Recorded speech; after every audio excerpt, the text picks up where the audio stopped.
Hi, this is Phil Parker, and in this short video, what we're going to do is talk about a case study that I learned about back in grad school. It's called OAG, or the Official Airline Guide. It's a puzzle that relates to the modeling of an industry. Why is a company profitable, for example? So I'm going to give this as a thought-provoking exercise. Watch this video, take 10-15 minutes, answer a few questions, and then watch the next video. Okay, here we go.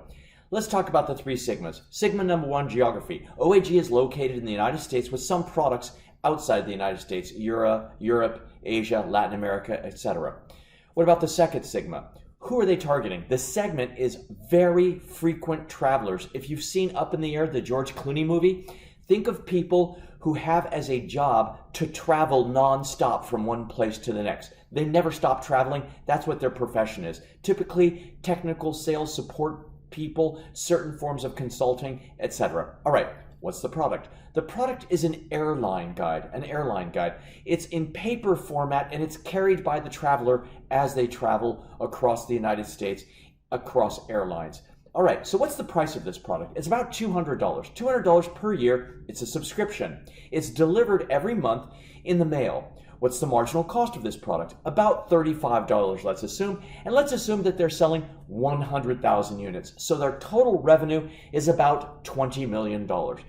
Your job is to help this company with a problem. What's the problem? In 1982, there's this big company called American Express Corporation, or Amex, who announces to the world that they're interested in launching something called American Express Corporate Travel Services. Now, Amex has been in that business for a while. They've also become famous for traveler's checks and credit cards, and they have bureaus in large cities like Paris and Zurich and London, New York, and elsewhere. But this is different. What they're deciding to do here is to create a 24-hour travel agency, which is open all the time. They'll even rent office space inside the companies that have a lot of frequent travelers, and maybe even give them a part of the commission on the airline tickets. So they've announced Corporate Travel Services, a 24-hour, 7-day-a-week travel agency targeting which segment? The OAG segment. Now, before we go into the dilemma facing OAG, let's talk about the use case. What's the use case of the typical OAG flyer? The plane takes off from New York. This traveler needs to get to Denver.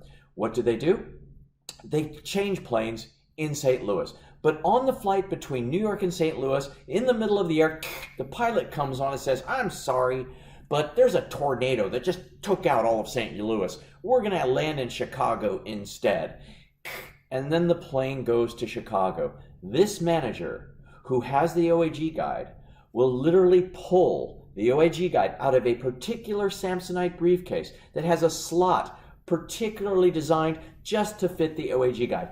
Pulls out the OAG guide and then starts going through the OAG guide, looking for flights. Little thin Indian rice paper, very thin paper. It's like a tiny phone book. It's a three-dimensional, infinite battery life database with a high-resolution screen. And when you turn the pages, it feels like paper. Infinite battery life, killer product. And what did they learn? That if I am going to land in Chicago, either I'm going to have to stay at a hotel and take flights the next day, or I might be able to get some connections and get to Denver on time. If I stay at the hotel, I'm definitely going to the bar, and it's not going to be a happy day, because the next morning I'll have to call my assistant, who will then wait until the office opens before he or she arrives.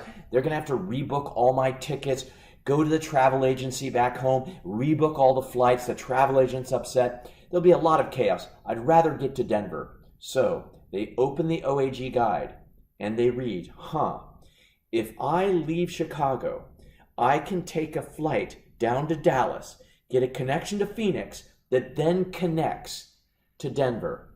I'll get there late. I'll get there at midnight, but at least I won't have to reschedule all of my meetings. People in this industry typically have one travel day on, and then they have meetings the next day. If ever they miss the meetings, their entire month is all messed up. So the traveler goes through the guidebook, figures out the flights, and the plane lands. the flight attendant will then say, for those of you who've been inconvenienced by this, there'll be someone at the end of the gateway to help you with your connections. Does this manager ever talk to the person at the end of the gateway? Never. They run. And where are they running to? Remember, this is 1982. They run to where? A telephone booth. And they'll do what? Pick up a receiver. And they'll put a quarter in, and they'll dial who? They'll dial the airlines. They're going to dial the airlines because if they go to the ticket counter and get in line, by the time they get to the front of the line, all the tickets might be sold. They definitely don't share this information with anyone in the airplane. They get to the telephone booth, quickly make some phone calls, and off they go. Problem solved. Amex announces that they want to what? They want to enter the market of corporate travel services, targeting the exact same segment. Then, one day as the legend goes, the president of OAG gets a letter, opens the letter, and it reads this. Dear Mr. President, we too at American Express have been very, very impressed by the way you've served frequent travelers over the years. We too are thinking of launching a flight guide and would enjoy the opportunity to talk to you about this. Please, at your earliest convenience, see if you can arrange a meeting with my assistant up here in New York City. Signed, Chairman, American Express, $16 billion in assets. What does the president of OAG do with that letter?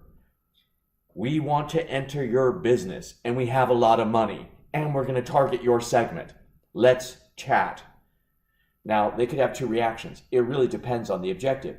If the objective of the president is like a .com entrepreneur, what's their reaction? Happy days are here. They've been waiting for this letter. If, however, their objective is, let's say, they're family-oriented. They have a big feel-good factor. They really want to make sure that the family's protected, that the president always is the hero at the 4th of July picnic, that the employment of the families is very important. They're going to read that letter and soil their pants. What do I do?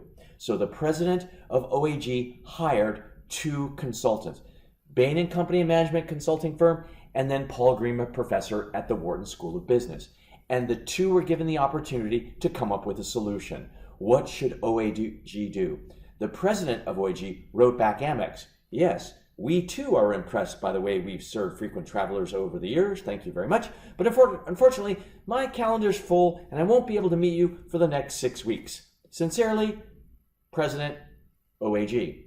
6 weeks buys you just enough time to come up with a theory, come up with a model on what you think you should do. We do this modeling exercise before we actually start thinking about what option to pursue. We just want to think about what's going on here and what can we do about it. All right, so you have 6 weeks. Here's what you're going to learn during those 6 weeks. Let's say you do some audit. You're going to find a few things out. Number one, you're going to discover that the data in the flight guide book, those data are public domain.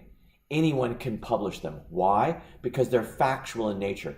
You're not allowed to publish a fact. Facts are public domain. Mount Everest is so tall. That's kind of a fact, and there's not much you can do about it. All right, anyone can publish that. When an airline is planned to leave or enter an industry, a city rather, yeah, that's public domain information. It can be published. Second, it would take about $50,000 of IT equipment to set up a flight guide company. They actually don't print the guidebook. It's outsourced, actually, to a vendor. Third, it only takes about 12 to 13 weeks to start up this flight guidebook. Very simple to start this up, not very sophisticated. And well, if you ask the marketing department, you'll find out that the subscribers really hate long-run subscriptions, and they also don't like advertisements. Advertisements would make the book rather thick. So that's the setting. There's a business that's doing flight guides, boring flight guides for frequent travelers, doing a good business. A new entrant comes in and says, we're going to enter your business. What should you do about it, right? All right, so here's your deliverables. I want you to go away and right now on a piece of paper, write down your intuition. After I've told you the story, yes or no, do you think OAG should sell to Amex? Just sell their company. Or should we let Amex enter and try to compete against them? So you either sell or compete, or maybe something in between. That's question number 1. Sell or not sell? Question 2. Of the 5 forces in Porter's framework that we talked about earlier, the structure of the industry, which one would you spend the most time on? Would you go and interview all the airlines and maybe think of a strategy of let's buy all the airlines and own all the data? Because really the value's in the data, so let's buy all the airlines. That will stop Amex. Is that a good idea? Think about which of the 5 forces you may want to pursue. The next thing is, after you've done that, imagine you're in the elevator with the CEO of OAG. You happen to be in the elevator and they look at you and go, oh my gosh, you're that consultant. How's that project going? Can you tell me what you think? Give me one sentence of what you think. Okay, yes or no, which force, and one sentence. What do you think about our situation? What do you think we should do?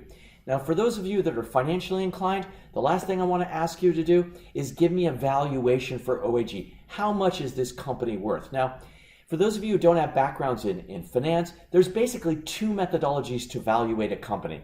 Whether it's private or public, you can still use these methods. Method number 1, you go to Goldman Sachs, you pay them $1 million, $500,000, and you say, evaluate this company. You give them the money, they give you a valuation back after they do a due diligence and a lot of cool stuff.